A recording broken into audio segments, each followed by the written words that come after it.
Have you ever seen a man just fall apart when someone confronts them, when someone gets right up in their face? Most guys do. And it's not because they're weak, it's because they're untrained. Think about it. Nobody ever taught them what to do, because unless you had the world's coolest dad or one hell of a mentor, there's nowhere else to learn this stuff.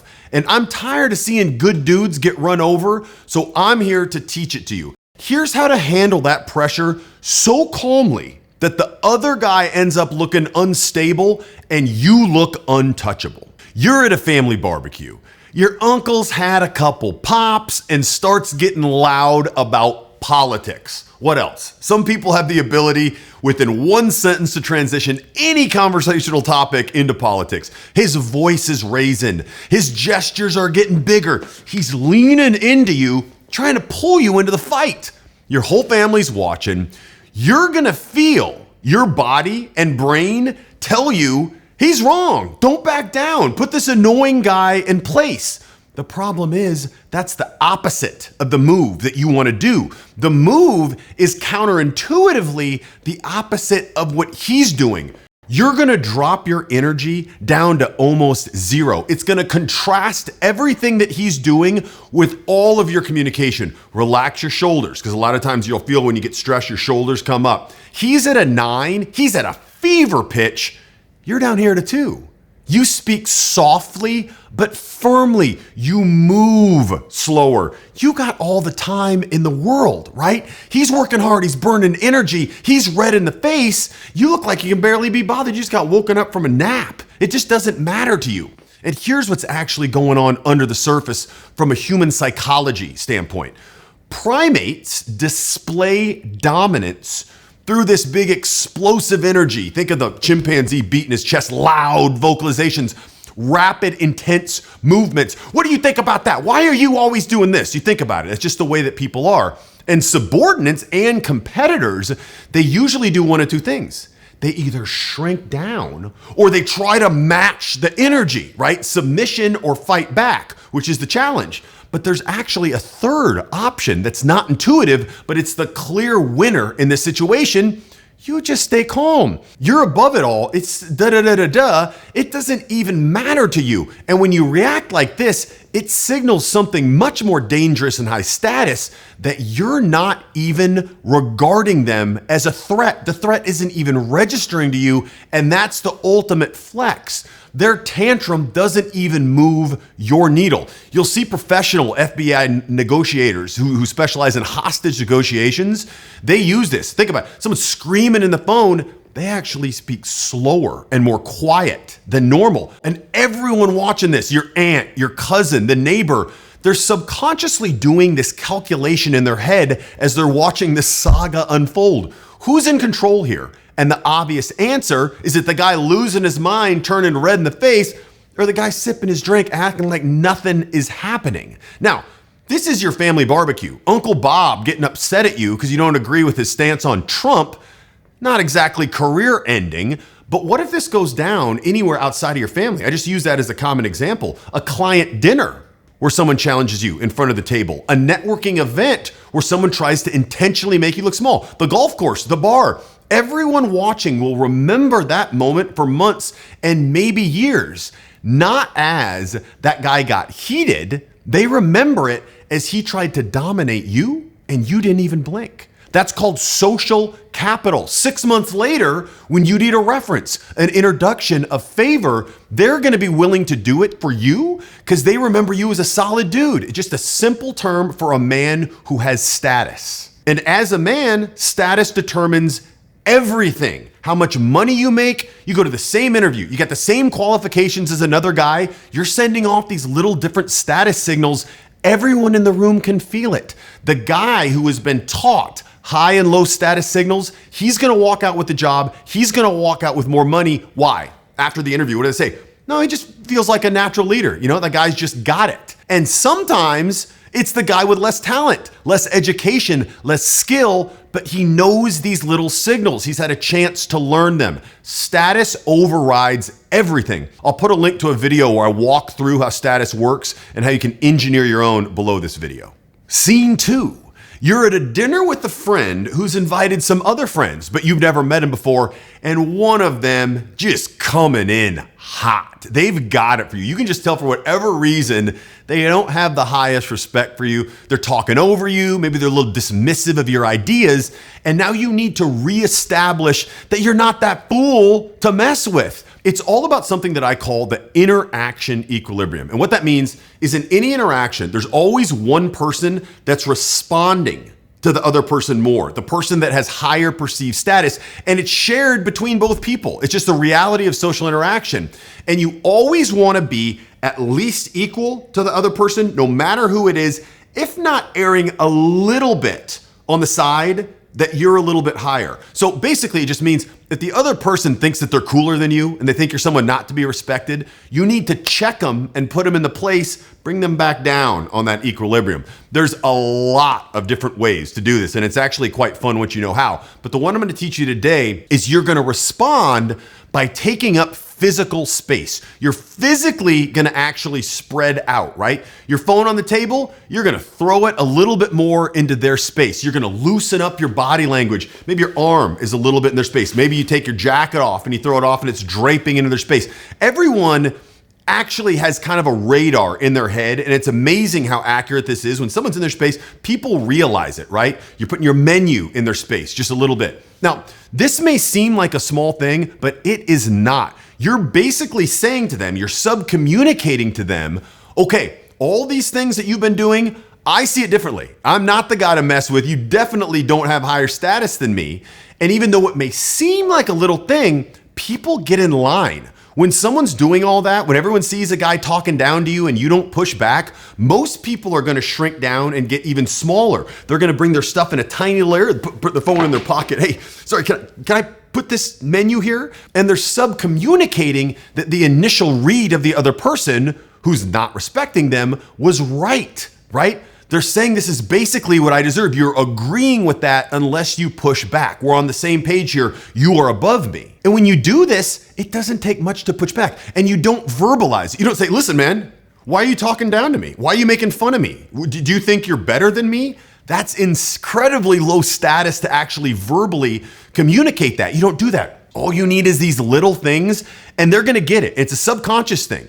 That's the very calm, cool way to do it. Just these little signals, these little communication signs that you know they're no better than you, you're at least equal, if not a little higher. And the reason I say a little higher is because a lot of people, especially when they're starting out with this, they don't realize what they think shows they're even actually is like this. So it's always a little more safe to err on the side of you being a little higher to be sure that they know that you see them as a peer and their initial read of you is wrong and you're not an easy guy to push around. We'll automatically assign higher status to whoever controls physical space. It's a principle that's hardwired into our brains through thousands of years. Joseph Stalin had a move that he was known to do. He executed this in 1945. He was going to meet Harry Truman and Winston Churchill. Strategically, he got there early with his crew before they showed up, systematically claimed all the power positions in the chair. He was at the seat of the table. They spread all their stuff out in the most central chairs. So by the time the other guys showed up, psychologically, it seemed like they were coming to his space, right? Welcome to my domain, his frame. Margaret Thatcher, of all people, was also known to do this. She would get early, spread her papers out, and push them across the table. It's a strategy that leaders have used throughout time, and the same thing works when you're at dinner with one of your buddy's friends, and he's trying to talk down to you. And if you're thinking, this feels manipulative, right? I don't want to play these games. You need to understand something. These social dynamics exist whether you choose to participate or not. If you want to stick your head in the sand because it's not fair, it's not the way you want it to be, that's fine. You're going to make less money. You're going to get less promotions. You're not going to be perceived as a leader. This channel is here to help you stack the deck in your favor and understand the way that things really are, not some fake moral high ground about the way that you wish they would be. If you're not getting the money, the respect, the influence that you want, it's not because you're not smart enough. It's not because you don't have enough money or you aren't naturally charismatic. It's because powerful people know a little something that you don't. They know these little signals that communicate high status. And here's the third and final one. Let's say you're on a group date, right? Maybe you're married and it's with your friends, or maybe it's a group first date. And the guy across the table does something. He leans back while you're talking. He's got kind of this cocky head tilt. And while you're talking, he gives kind of this dismissive hand twirl, right? Implying what you're saying doesn't really matter. Come on, keep it moving, buddy. Who are you? See, most people are going to do one of two things. What would you do? Probably either ignore it or get defensive, right? You're going to be like, what's that hand moving for? What's that for? What do you mean by that, buddy? What are you doing? What's your problem? Or just take the high ground. Just act like it didn't matter. But here's the thing. Before I tell you the actual right technique for this, you need to understand the most important thing is not to react emotionally. Any situation where someone's trying to put you down, any reaction that you give with an emotional reaction isn't gonna work. And almost anything that you do, if you don't have any emotional reaction, is gonna work. That really is the core foundation. But it's very easy to tell when someone's trying to fake it because we're hardwired to be able to spot emotions on a very fractal level. So the best way to handle this is the agree and amplify strategy. So what are you gonna do next time? You act like it didn't happen, right? He's like, yeah, okay. And another thing is, you need to realize, even if not everybody saw that, you saw it, right? And your opinion of yourself is the most important, but likely a few other people saw it. So if you don't confront this, people are gonna think again, you're an easy mark. So agree and amplify. When he starts talking, that poor fool, you're gonna do the same thing, but it's much exaggerated. You're gonna be like, bigger emotions, a bigger look of disgust on your face. But it's in a controlled way, right? You're not freaking out. It's just like, the controlled veteran. It's like, hey, you're gonna look him dead in the eye, right? Showing that it's like, you're getting back at him, right? So if this is, let's say I'm talking to dinner, now he's talking, I'm like this. Right? Little smile. You're showing that you're doing it in a condescending way to get back at him. This is really actually, not only is this a great move, this is the only move. It's quite advanced because it's really a trap. Because if you acknowledge it verbally, you look defensive. And if you ignore it, you look like you're supplicating to him. See, that's a problem. People don't even see that. This is a tough one to deal with.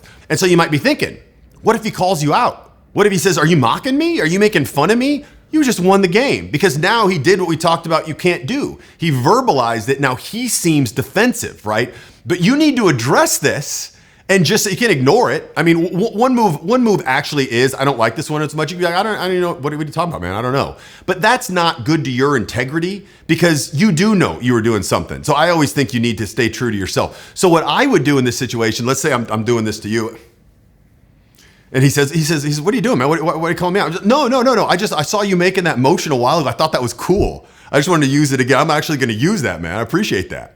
See what I mean? And if they come back, they're just digging a hole. I mean, you can just pile on. Now, the thing is, if they're being a jerk, right? You can tell how they're coming at you. This is nice because you can adapt in real time because you never want to come at somebody harder than you need to. You always want to err on the side of coming less than you need to. Interpret it as being more friendly than mean because it's much better to come softer than to come too hard because then you just look like a jerk and it's not a good way to live just to come and bully people, right? We're talking about positioning ourselves in a way that people don't bully us and we end up looking better than if they wouldn't come at us. So you're going to adapt in real time. So the way that he says that to me, like, what are you doing, man? Why are you mocking me? If he's clearly trying to be a jerk, like really trying to make me look bad, and you know these things, you can tell these things, then you come, oh no, man, I just thought that was such a cool move that you did. I saw you do that. I was like, man, I'm going to use that going forward. Is that okay? I appreciate that. That's about as hard as you can go. But what if they start talking and you can actually tell they're a little bit like, why are you doing that, right? Maybe they backed off their stance or they just don't want to play this game and they're feeling uncomfortable. You don't want to bulldoze them. Just be nice. But no.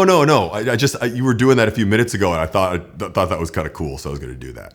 Do you see how different that feels? It's so much less confrontational. So you can adapt in real time based on how much they're coming back on you. And these little moves like this, it's great because there's so many different little things you can do to reestablish that interaction equilibrium. But to get really dialed in, to get to the highest levels or just to get better fast, you need someone else to actually watch you. How you carry yourself, pointing out your blind spots. If you want to get good at this as fast as possible, you actually need someone observing you, telling you what to fix. It's the highest level. Sometimes I work with guys one-on-one, sometimes I don't, but either way, I'll put a link below this video that will show you how you can fix what you can't see yourself, and I'll leave you with this.